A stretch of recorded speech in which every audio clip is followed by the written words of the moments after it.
This is Echoes of the Word, where the gospel is proclaimed for healing and hope.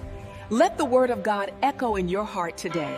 मेरे साथ हुआ है, मैंने भी खुद को कोई नहीं समझा है। आपके साथ हुआ है क्या? जिंदगी कभी कभी इतनी कड़ी हो जाती है कि हम खिंचे हुए रबर की तरह तनाव में खिंचते रहते हैं। हम भारी बोझ उठाते हैं, थोड़ी सी ताकत पर भागते हैं और एक समय ऐसा आता है जब अंदर से बिल्कुल खाली लगने लगता है मेरे पास कुछ भी नहीं बचा और उससे भी बढ़कर मैं खुद भी कुछ नहीं हूं। दुनिया चलती रहती है, भीड़ इधर उधर आती जाती रहती है, लेकिन अंदर से लगता है भीड़ के बीच अकेला। आज के सुसमाचार मरकुस 7:24 से 30 में हमारी ऐसी ही एक स्त्री से मुलाकात होती है, सिरोफोनिकी स्त्री। समाज की नज़र में कोई नहीं, परमेश्वर की नज़र में एक माँ। यीशु सूर और तीरुस के इलाके में जाते हैं, गैर यहूदी क्षेत्र। कठिन सेवा और विरोध के बाद थोड़ा आराम और छिपकर रहने की इच्छा से वो एक घर में प्रवेश करते हैं और चाहते थे कि कोई न जाने कि वो वहाँ है, परंतु वो छिप नहीं पाते क्योंकि पीड़ा उन्हें ढूंढ ही लेती है। एक स्त्री जिसकी छोटी बेटी अशुद्ध आत्मा से पीड़ित थी, यीशु के बारे में सुनती है। उसकी लाचारी उसे साहसी बना देती है। ये गैर यहूदी न बुलाई गई स्त्री एक यहूदी रब्बी के निजी स्थान में घुस आती है। वो उनके चरणों पर गिरकर अपनी बेटी से दुष्टात्मा निकालने की भीख मांगती है। न कोई पद, न कोई अधिकार, न कोई सहारा, सिर्फ एक माँ का टूटकर प्यार। चौंकाने वाला उत्तर। यीशु का उत्तर हमें चौंका देता है। पहले लड़कों को तृप्त होने दो, क्योंकि लड़कों की रोटी लेकर कुत्तों के आगे डालना ठीक नहीं। यीशु उस समय के इस्राएल के सोच को शब्दों में ढाल रहे हैं। मेज पर बैठे बच्चे यहूदी, मेज के नीचे कुत्ते अन्य जाति। फिर भी पहले शब्द में आशा छिपी है। पहले बच्चे, फिर और भी।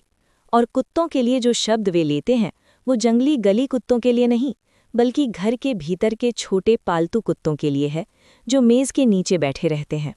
दूरी भी है पर नज़दीकी भी है। वो स्त्री इस छोटी सी खिड़की को तुरंत पकड़ लेती है। प्रभु, कुत्ते भी तो मेज के नीचे बच्चों के टुकड़ों को खा लेते हैं।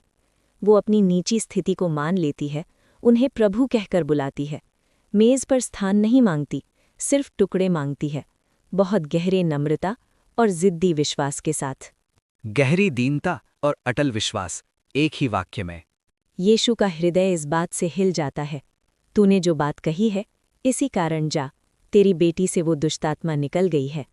वो घर जाती है और देखती है बिटिया बिस्तर पर पड़ी है और दुष्टात्मा निकल चुकी है।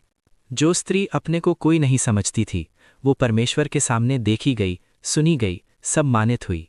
भीड़ में अकेला। हमारे समाज में भी ये अनुभव नया नहीं है।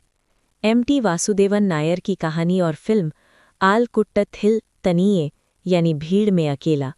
चारों ओर लोग, सफलता, शोर, हलचल, फिर भी अंदर घायल और अकेला दिल।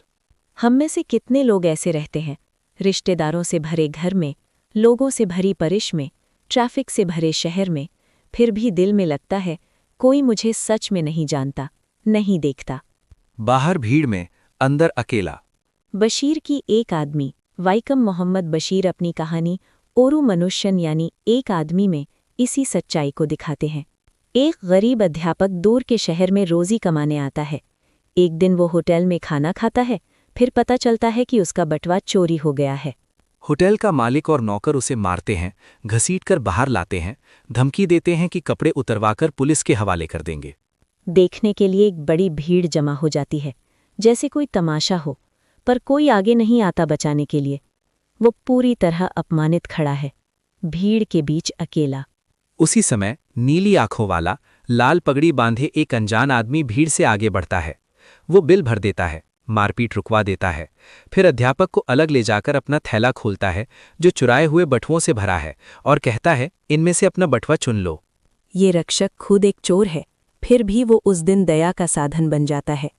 वो धन्यवाद नहीं लेता, अपना नाम नहीं बताता। अध्यापक के दिल में वो एक आदमी, ओरू मनुष्यन, सच्चा इंसान बनकर बस जाता है। और अध्यापक उसके लिए प्रार्थना करता है, वो जहां भी हो, हे परमेश्वर, उसे आशीर्वाद दे। समानता। वो अध्यापक सिरोफोनिकी स्त्री जैसा है, गरीब, अपमानित, फंसा हुआ, दुश्मनी भरी भीड़ के बीच अकेला। और भीड़ से आगे बढ़ने वाला वो अनजान आदमी, यीशु का प्रतिबिंब है, जो देखता है, जो पास आता है, जो पीड़ित और हिंसा के बीच खड़ा हो जाता है, जो सम्मान लौटाता है। तीरोस के इलाके की वो स्त्री खुद को मेज के नीचे कुत्ते के जैसे महसूस करती होगी, पर यीशु दिखाते हैं कि पिता की नज़र में वो बेटी है। बशीर की कहानी का शिक्षक भीड़ के सामने कचरे के जैसे महसूस करता है, पर एक मनुष्य साबित कर देता है कि वो बचाए जाने लायक है। जब हम कोई नहीं लगते हैं, जब हमें लगता है कि हम कोई नहीं हैं, तब ये सुसमाचार हमसे यही कहता है। जब आप थके हुए हैं, जल चुके हैं, बिना अंत के बोझ उठाए चल रहे हैं, घर लोगों से भरा है, लेकिन दिल कहता है भीड़ के बीच अकेला, यीशु की नज़र तुम्हें छोड़ नहीं देती।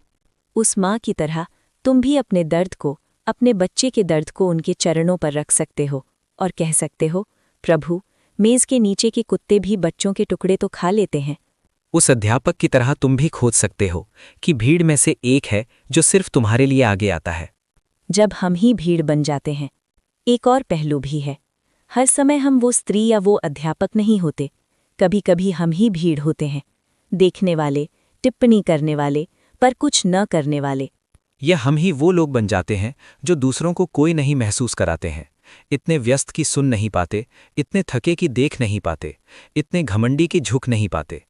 आज यीशु हमें बुलाते हैं कि हम किसी और के लिए एक आदमी, ओरू मनुष्यन बने। भीड़ से बाहर आने वाला वो एक व्यक्ति जो छोटी सी दया दिखाता है, ध्यान से सुनता है, प्रोत्साहन का एक वाक्य कहता है, प्रार्थना करता है, थोड़ी व्यावहारिक मदद करता है।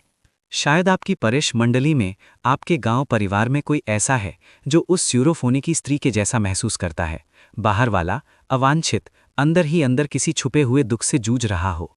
या कोई ऐसा है जैसे बशीर की कहानी का अध्यापक, शर्मिंदा, मुसीबत में, लोगों से घिरा हुआ, फिर भी बिल्कुल अकेला। यदि मसीह हमारे भीतर रहते हैं तो वे उन्हीं तक हमारे माध्यम से पहुंचना चाहते हैं। हमें बड़ा चमत्कार करने की ज़रूरत नहीं, कभी कभी दया का एक छोटा सा टुकड़ा काफ़ी होता है, ये कहने के लिए, तुम कोई नहीं हो, परमेश्वर ने तुम्हें देखा है। तो आज हम यीशु के पास आएं, जैसे हम हैं वैसे ही आएं।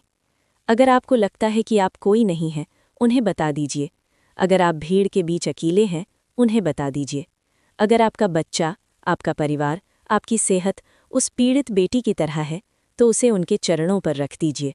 और फिर कृपा मांगिए कि हम अपने आसपास के अन्य कोई नहीं लोगों को देख सकें और उनके लिए वो बन सकें जो बशीर की कहानी में एक आदमी था और जो यीशु स्यूरोफोनी की स्त्री के लिए थे। जीवित चिन्ह कि परमेश्वर की दया उन्हें भूली नहीं है। प्रभु यीशु, जब हम भीड़ के बीच अकेले महसूस करते हैं, तब हमें याद दिलाइए कि हम आपके द्वारा देखे गए हैं, सुने गए हैं और आपके हैं। जब हमें ऐसे लोग मिलते हैं जो खुद को कोई नहीं समझते हैं, तब हमें साहस दीजिए कि हम भीड़ से बाहर आकर उनके लिए खड़े हो सकें। हमें सच्चे मनुष्य बनाइए आपकी प्रतिमा में, ताकि जो लोग हमारे पास आते हैं वे हमारे माध्यम से जान लें, दोनों मिलकर, कि वे मेज के नीचे के कुत्ते नहीं परंतु उस पिता की प्यारी Thank संतान you for हैं। praying with us आमीन। through Echoes of the Word. May the Lord bless you and heal your heart. If this message helped you, share it with someone who needs His word today.